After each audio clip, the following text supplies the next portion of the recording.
Right, so we're now going to take a look at dealing with these side tab features. There's going to be a couple of 2D contouring operations, along with some potentially awkward transitions, so let's get ahead of those, shall we? So first off, we're adding a new group, of course, and we're going to call this side features. We are now going to add our first 2D contouring operation because I would like to get the outline of these sorted first. So let's go over to the correct tool, which is the cylindrical mill, 6mm, and let's define our curve. So I'm going to double click this and I'm going to take off these little fillet bits here because we're going to do some fancier stuff with surfacing later on, which will clean those up. So that's our curve. We probably need to set the orientation of the correct axes for it to look good first though, so 90. Yep, that's not quite sure why that's gone a bit strange, so let's delete that and reinsert that. That's probably due to the tool orientation being off, it just got a bit confused. There we go. So, we're going to set the basics of our top level and bottom level now, but we are going to tune this slightly. So, I don't like the razor thin onion skin that it suggests that it leaves behind here, so I'm going to give it a little bit extra off the bottom there.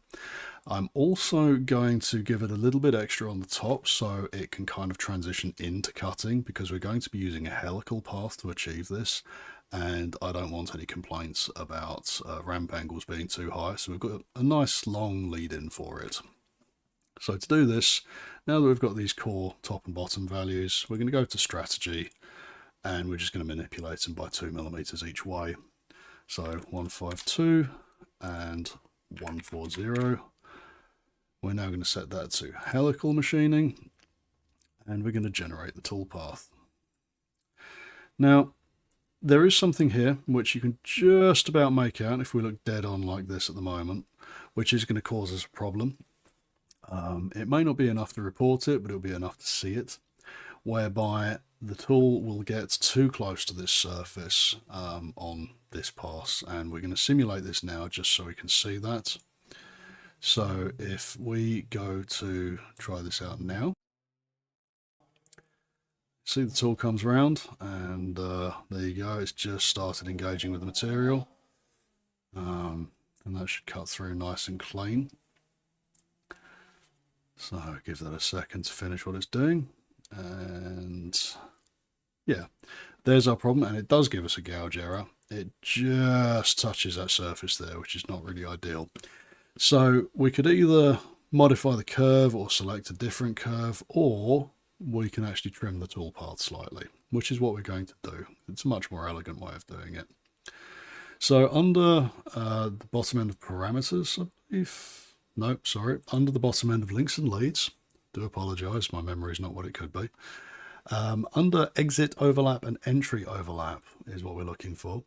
So we're going to set that to -4 on both features, because what this does is it's a negative overlap. So the overlap itself suggests that it will push that toolpath a little bit further along the curve than the curve is selected. It will just carry on like that.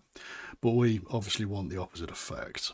So I'm going to generate the toolpath now, and you can see the difference immediately. You see how the toolpath terminates up here, whereas the curve terminates down here. So that should give us the tidied up effect that we need. We've still got a complaint here about the gouge of the part, which is fine. We're going to go into simulation now, and we're going to reset that node status, reset, simulate up to current, and then we're going to press run. We're going to speed this up a little bit, because we can now see how we've got a totally clean toolpath with no gouges at the end. Don't worry too much about these corners here. We are actually going to be cleaning that up later on anyway in some of the surfacing operations that we're doing. So, you know, that's not a major concern. So the next thing that we need to do is I want to cut these holes out of the tabs, and finally I'd like to cut these holes out as well. So I'm going to just clone this 2D contouring operation because we want the same height levels involved. So let's duplicate that, and we're going to change the curve. So we're going to grab that curve and that curve, and those are our toolpaths. However, we are going to have to turn off that overlap setting because that's not helping us here. So let's set that to 0 on both counts and regenerate that toolpath. Now that should hopefully give us a nice and clean functional toolpath. So let's take a look. It's a little bit strange over there, so let's take a look at what's going on over there, shall we? So in this curve, there's the problem. Turns out we didn't select the whole curve properly. So moral of the story, never ever rush your selections. So I'm going to add that curve now again. And we can see we've now got a full ellipse there, which is what we want. So let's regenerate that. And that looks how it should. So just a sanity check. We'll very quickly go through. Yeah, that's fine. Okay, now the last part is to grab these holes. So let's do so. So we can add operation, and I'm going to do this with 2D contouring. We can do it with pocketing, we can do it with hole machining, but we've been working in 2D contouring so far, and it's nice and quick and easy, so we might as well. There's no right or wrong way to set up a machining operation, as many of you will know. It's just a case of go with what works for you. These are purely examples.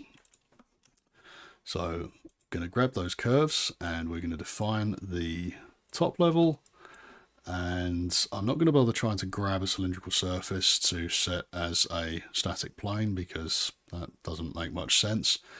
So under strategy, we're going to set the bottom level to, I think 10 should fit. So let's try 10. And yeah, that gives us enough leeway there. I am going to set the top level to 22 because we're going to be doing the helical machining pass again, and I think we can also we may end up getting a complaint about the ramp angle being too high here because, so the purely helical path, it may have an issue with that. So I'm going to set the depth of cut to 50% as well, just to see if that makes the difference. So we're going to generate that toolpath now, and doesn't really seem to have done much in terms of tightening up the spiral as such.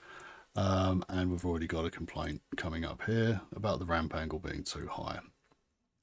Now, again, realistically, it's an example job, but also more to the point, these kinds of helical cuts are generally okay, in my experience at least, depending upon the kind of tool you've got.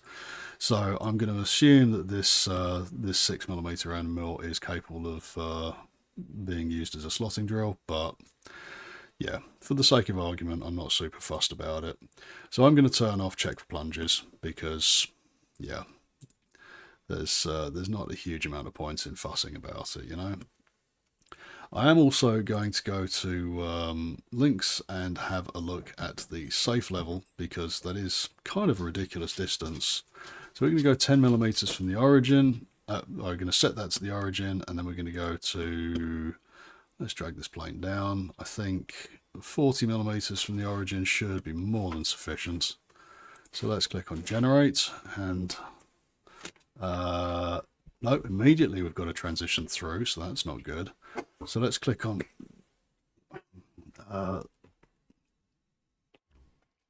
so let's take a look at turning on check workpiece and maybe setting the transitions to a round workpiece in this as well, just to try and clean that up. So we'll regenerate the toolpath there, and no, we still have this transition. So we've got an approach set to short from previous. It's not really ideal for what we want, so we can go with avoid collisions instead. And if that doesn't work, we can always just reset our initial safe plane, but that has in fact worked, which is good. So we can now check that, and let's click on run, and we can see that we've got a fairly clean and controlled boring operation there. Cue obvious jokes about being boring. So now that we have defined all of these, we really want to mirror them on the other side of the part. So let's create a multiply group operation. And we are going to need to feed each of these parts in there. Incidentally, you may have noticed that we've got some sudden red errors on a previous operation, partially as a result of redefining our links and leads policy there. That does happen because it will unlink a lot of the stuff that leads into it. It's not the end of the world. It doesn't mean that your previous operations are now suddenly utterly corrupt or anything like that. It just kind of messes with the flow of the background simulation a little bit. The obvious fix is basically regenerate all of the toolpaths and run a quick simulation after resetting the node statuses. And I can promise you it will come up green. We'll check it in a second, but first things first, we're going to get everything into the multiply group here. Okay, so first one, second one, and third one. Oh, and third one. We are now going to set the approach and return to avoid collisions, and we're going to set the transformation into a round array with an angle step of 180 degrees, and we're going to set the base coordinates to global, and that should allow us to generate the toolpath, which with a bit of luck should work just fine. And unfortunately we are getting a very strange transition through here, which is not really ideal. So let's take a look at resolving that, shall we? So we can adjust the links and leads of everything in the group characteristics here. So we can see that the first approach is grayed out, which means I don't think it's been calculated properly, and also not all of them are using that. So we're going to set that to avoid collisions. We are also going to turn on check workpiece for all of them, and we're going to set our transitions to a round workpiece. Even though it was set, it's always good to reset it just to really hammer the point home to the simulation engine. And once that recalculates, we should hopefully start to see. No. Okay, so we are going to set the safe level.